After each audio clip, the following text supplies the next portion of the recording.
म्हणून अमेरिकेने सत्तेतून हटवलं। पलायनानंतर हसीना यांचा पहिला आरोप, अमेरिकेला सेंट मार्टिन बेट वापरण्यासाठी दिलं नाही, बांगलादेशातील नागरिकांना वाचवण्यासाठी राजीनामा दिल्याचं हसीनांनी सांगितलेलं आहे। शेख हसीना यांनी अमेरिकेवरती गंभीर असा आरोप केला आहे। बेट दिलं नाही म्हणून अमेरिकेने सत्तेतून हटवल्याचा आरोप, हा गंभीर आरोप बांगलादेशच्या माजी पंतप्रधान शेख हसीना यांनी केलेला आहे। पलायनानंतर हसीनांनी हा पहिला आरोप केलाय। अमेरिकेला सेंट मार्टिन बेट वापरण्यासाठी दिलं नाही म्हणून त्यांनी सत्तेतून हटवल्याचा आरोप केला आहे। बांगलादेशातील नागरिकांना वाचवण्यासाठी मी राजीनामा दिल्याचं देखील शेख हसीनांनी यावेळी स्पष्ट केलेलं आहे। या संदर्भात अधिकची माहिती देण्यासाठी आंतरराष्ट्रीय अभ्यासक शैलेंद्र देवळानकर आपल्या सोबत आहेत। शैलेंद्रजी, तुमचं प्रथमतः एनडीटीव्ही मराठीमध्ये स्वागत आहे। राजीनामा दिल्यानंतर बांगलादेशच्या ज्या माजी पंतप्रधान आहेत शेख हसीना यांनी गंभीर आरोप अमेरिकेवर केला आहे। त्यांनी असं म्हटलं आहे की बेट दिलं नाही म्हणून अमेरिकेने सत्तेतून त्यांना हटवलेलं आहे। यावर काय सांगाल? बांगलादेशमध्ये अभूतपूर्व उठाव झाल्यानंतर शेख हसीनांचा पाय उतार झाला आणि त्यांना देश सोडून पळावं लागलं। त्या देश सोडण्यापूर्वीच त्यांना काहीतरी देशाला उद्देशून सांगायचं होतं, पण त्या सांगू शकल्या नाहीत। आणि आता पहिल्यांदा त्यांचा पाय उतार झाल्यानंतर, त्यांनी देश सोडल्यानंतर त्यांनी पहिलं पब्लिक स्टेटमेंट केलेलं आहे। आणि ते पब्लिक स्टेटमेंटमध्ये त्या स्पष्टपणे असं म्हणता आहेत की माझा जो एकूणच बांगलादेशमध्ये उठाव झाला, त्या उठावाच्या मागे एका मोठ्या आंतरराष्ट्रीय षडयंत्राचा भाग होता आणि या आंतरराष्ट्रीय षडयंत्राचा जो मुख्य सूत्रधार आहे तो अमेरिका आहे आणि अमेरिकेच्या माध्यमातूनच ह्या सगळ्या गोष्टी घडून आलेल्या आहेत।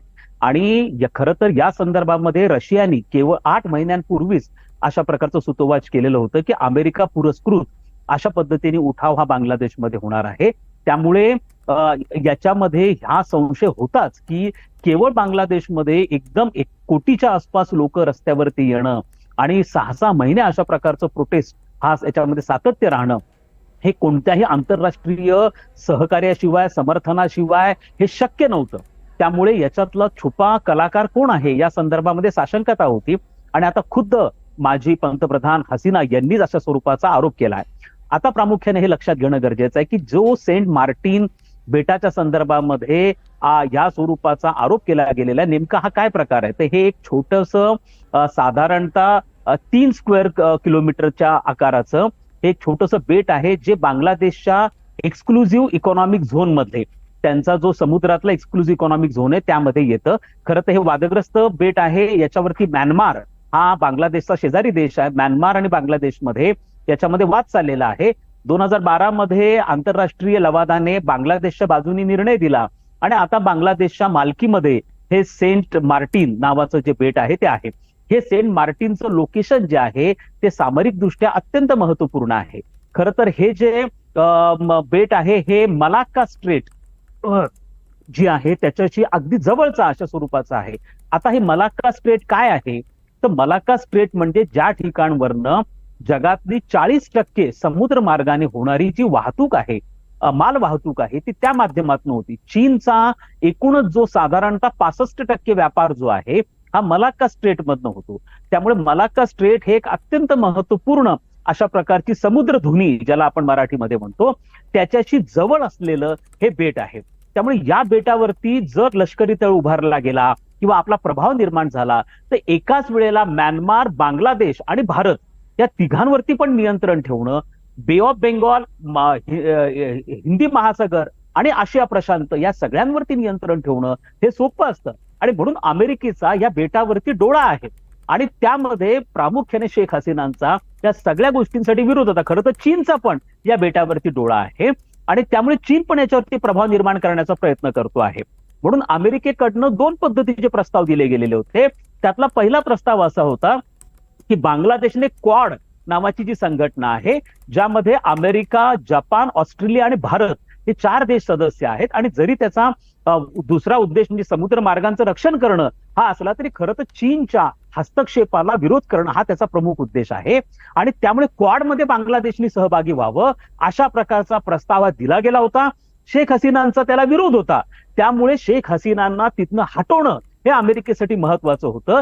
हा एका लार्जर अमेरिकेचा आशिया प्रशांत क्षेत्राच्या स्ट्रॅटेजीचा हा एक भाग असल्यामुळे या गोष्टी घडून आलेल्या आहेत.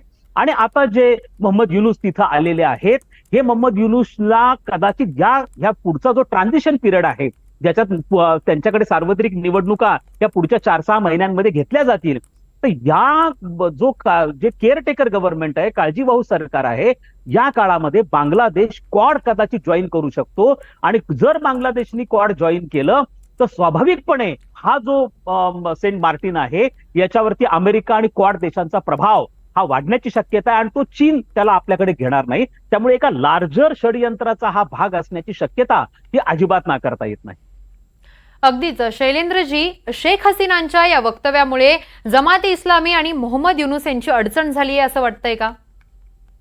नाही, आता एक बाब आपल्याला लक्षात घेणं अत्यंत गरजेचं आहे की हा एक आरोप आहे. अमेरिकेने हा आरोप यापूर्वी धुडकावून लावलेला आहे, परंतु अमेरिकेचे जे अँबॅसिडर होते त्यांनी यापूर्वी BNP बरोबर, त्यांचे बांगलादेश नॅशनल पार्टी बरोबर असतील किंवा जमात बरोबर त्यांचे संबंध असतील, हे यापूर्वी चर्चा पण त्यांच्या चाललेल्या होत्या. पण एक बाब आपण आवर्जून लक्षात घ्या की जर बांगलादेश नॅशनल पार्टी तिथं आली आणि जमाते इस्लामचं तिथं सरकार, मिलजुल सरकार तिथं स्थापन झालं, तर अडचण ही अमेरिकेची वाढणार आहे. याचं कारण असं आहे की BNP आणि जमात या दोघांचे पण पाकिस्तान बरोबर अत्यंत क्लोज रिलेशन्स आहेत आणि ते लपलेले नाही आहेत. आणि पाकिस्तान हा चीन बरोबर अत्यंत घनिष्ठ असल्यामुळे जे अमेरिकेचं स्वप्न आहे की बांगलादेशला क्वाडमध्ये घेणं किंवा सेंट मार्टिनवरती आपला प्रभाव निर्माण करणं, ते शक्य होणार नाही, ते साध्य होणार नाहीये. जर त्यांना ते साध्य करायचं असेल तर जोपर्यंत युनूसचं काळजीवाहू सरकार आहे तोपर्यंतच त्यांना ते शक्य आहे. म्हणजे पुढच्या 4-5 महिन्यांमध्येच ऍक्शन घ्यावी लागेल. आणि म्हणून अमेरिकांना शेख हसीनांना हटवणं हे अमेरिकेच्या पुढचं महत्वाचा उद्देश होता. परंतु BNPला सत्तेवर आणणं हा त्यांच्या उद्देशाचा किंवा स्ट्रॅटेजीचा भाग नसावा, कारण BNP असेल किंवा जमात असेल हे अमेरिकेला विरोधामध्ये आहेत. आणि ते जर सत्तेवर आले तर सेंट मार्टिनवरती अमेरिकाला प्रभाव निर्माण करणं हे शक्य होणार नाहीये. त्यामुळे पुढचं जे काळजीवाहू सरकार आहे, पुढच्या 4-6 महिन्यांमध्ये अमेरिकेला दबाव वाढून या गोष्टी कराव्या लागतील. नक्कीच. आपण जर पाहिलं तर अवघ्या 3 किलोमीटर लांबीचं हे बेट आहे, हे सध्या जगात चर्चेचा विषय बनलेला आहे. बांगलादेशमध्ये ज्या गोष्टी, हिंसाचार जो वाढला, त्यानंतर माजी पंतप्रधानांनी म्हणजे शेख हसीनांना राजीनामा द्यावा लागला, त्यामुळे हे बेट चर्चेत आलेलं आहे. त्यानंतर हसीनांनी आरोप देखील केलेला आहे, अमेरिकेला हे बेट दिलं नाही म्हणून त्यांनी सत्तेतून हटवल्याचा आरोप त्यांनी केला. तर आता नवे सत्ताधीश तिथे आलेले आहेत, तर हे आल्यानंतर अमेरिकेला हे नवे सत्ताधीश बेट देतील का, काय वाटतं? लक्षात घ्या, मोहम्मद युनूस जे आता ज्यांच्याकडे सध्या पूर्ण इंटरिम गव्हर्नमेंट म्हणा, काळजीवाहू गव्हर्नमेंट म्हणा, ज्याचे सत्तासूत्र ज्यांच्या हातामध्ये आहेत, त्यांचे अमेरिकेबरोबरचे नातं हे अत्यंत घनिष्ठ आहे. त्यांच्या अमेरिकेबरोबरच्या लिंक्स अत्यंत क्लोज लिंक्स आहेत आणि ते अमेरिकेचेच प्रतिनिधी मानले जातात, हे सुद्धा विसरून आपल्याला चालणार नाही. त्यामुळे आता मोहम्मद युनूस यांच्या काळामध्ये काही मेजर घडामोडी घडण्याची शक्यता ही नाकारता येत नाही. शेख हसीनांच्या बाबतीमध्ये एक बाब असाही होता की त्या काही काळ चीनच्या पण अत्यंत जवळ गेलेल्या होत्या आणि चीनचा प्रभाव हा बांगलादेशवर मोठ्या प्रमाणावरती वाढलेला होता. आणि सगळ्यात महत्वाचं म्हणजे मिलिटरी वेनी, म्हणजे संरक्षण दृष्टिकोनातनं देखील केवळ चीनचे संरक्षण साहित्य नाही, तर चीनच्या पाणबुड्या असतील, त्याचप्रमाणे चीन बरोबर जॉईंट मिलिटरी एक्सरसाइज असतील, या सगळ्या त्या करायच्या. पण अलीकडच्या काळामध्ये त्यांचे चीन बरोबर पण खटके उडालेले होते आणि प्रामुख्याने त्याला काही महत्वाची कारणं, फॉर एक्झाम्पल तिस्ता रिव्हर जी आहे तिच्या वरती जो प्रोजेक्ट करायचा होता तो प्रोजेक्ट नेमका कोणाला द्यायचा, आणि त्यांना निकृष्ट दर्जाची वागणूक जेव्हा त्या चीनच्या दौऱ्यावर गेल्या होत्या 5 दिवसांच्या, तेव्हा त्यांना दिली गेली, त्यांना मीडिया कव्हरेज दिलं गेलं नाही, शी जिनपिंगने त्यांना भेटायला नकार दिला, त्यामुळे त्या नाराज होऊन परत आल्या आणि त्या पुन्हा एकदा भारताबरोबर त्यांचे रिलेशन तर चांगलेच होते, त्यामुळे चीनला पण त्या नकोशा झालेल्या होत्या. आणि म्हणून पाकिस्तानची गुप्तहेर संघटना ISIला हाताशी धरलं गेलं आणि हे एक मोठं षडयंत्र हे तयार केलं गेलं. लक्षात घ्या, अमेरिकेने अशा प्रकारचे षडयंत्र यापूर्वी अनेक देशांमध्ये केलेले, शीतयुद्ध काळामध्ये अशा प्रकारचे प्रोटेस्ट होणं, त्या प्रोटेस्ट नंतर सत्ताधीश पळून जाणं, हे काय पहिल्यांदा घडलेलं नाहीये. तर CIA पुरस्कृत अशा आंदोलनं किंवा अशा स्वरूपाच्या गोष्टी या अनेक देशांमधनं, विशेष करून आफ्रिकन देशांमध्ये, लॅटिन अमेरिकन देशांमधनं अनेकदा घडलेल्या आहेत.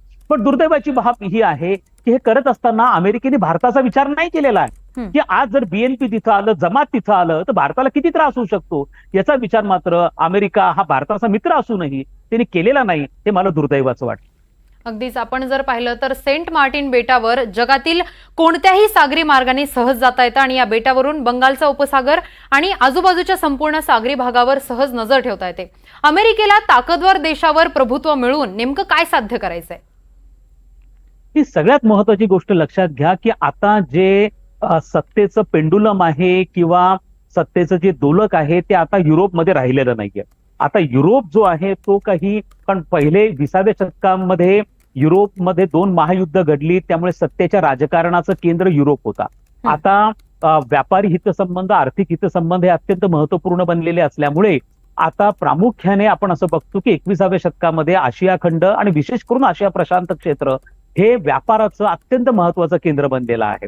त्यामुळे अमेरिका स्वाभाविकपणे या भागामध्ये आपला प्रभाव पाडण्यासाठी प्रयत्न करतो आहे. अमेरिकेने अनेकदा, डोनाल्ड ट्रम्पने देखील बोलून दाखवले की रशिया आमचा शत्रू नाहीये, आमचा खरा शत्रू हा चीन आहे. आणि त्यामुळे चीनला काउंटर करणं, कारण त्यांच्या आशिया प्रशांत क्षेत्रामधले जे आर्थिक व्यापारी हितसंबंध आहेत ते चीनमुळे धोक्यात येत आहेत. आणि चीनची विस्तारवादी जी भूमिका आहे त्यामुळे अमेरिका आणि चीनमध्ये क्लॅश होणार आहेत. म्हणून आशिया प्रशांत क्षेत्र सर्वस्व आहे. उद्या जर चीनने तैवानवरती आक्रमण केलं तर मलाक्का स्ट्रेट जो आहे, मलाक्काची समुद्रधुनी आहे, हिचं कार्य महत्वाचं होणार आहे. त्यामुळे याची जबाबदारी कोणाकडे द्यायची? जर असा प्रसंग उद्भवला तर सेंट मार्टिन जे बेट आहे ते फार महत्वाची भूमिका बजावणार आहे. तिथं अमेरिकेचं लष्करी तळ असेल. त्यामुळे अमेरिकेचे सध्या प्रयत्न जे आहेत ते आशिया प्रशांत क्षेत्रामध्ये अधिकाधिक आपला प्रभाव वाढवण्याचे, त्या ठिकाणी आपली लष्करी तळ जी आहे ती तयार करण्याची, एकूणच चीनला काउंटर करण्यासाठी अमेरिका प्रयत्नशील असल्यामुळे येत्या काळामध्ये तुम्हाला या संदर्भामधला अमेरिकेचा हस्तक्षेप हा भारतीय म्हणजे इंडियन ओशन असेल किंवा आशिया प्रशांत क्षेत्र असेल या ठिकाणी वाढलेला दिसेल. नक्कीच शैलेंद्रजी, तुम्ही NDTV मराठीच्या सगळ्या प्रेक्षकांना ही सगळी गोष्ट अगदी सहज आणि सोप्या शब्दात समजावून सांगितली, त्याबद्दल तुमचे धन्यवाद.